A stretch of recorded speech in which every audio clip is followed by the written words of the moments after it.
In this video, I'm just going to talk briefly about the importance of keeping your iPad up to date.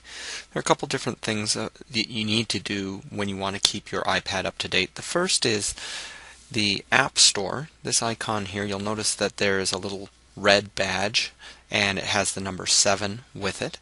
And what that is telling me is that I've got some apps that are currently ready for updates. And if I click on the App Store, it will take me to those updates. Down here on the toolbar it says updates and has the updates that are available, and then I can see a list of all of the different updates.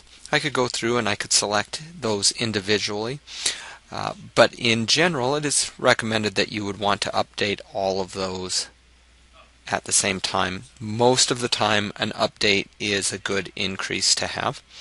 And you would just put in your iTunes ID to update those apps, and then it will take you out of this screen and you'll see those apps updating, a little progress bar underneath the apps while they're loading. Of course, you do need to be on Wi-Fi for that to work.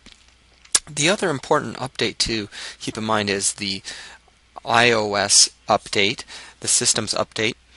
There have been a couple major changes that occurred in the upgrade from iOS 4 to the version 5, and so you'll want to go to the general setting here on your iPad and then click on About to see what version that you're running, and you can look down here at the version, and I can see that I'm running 5.01 and that is probably the most up-to-date version. I'll come back here and I'll click on Software Update to see if there are any updates.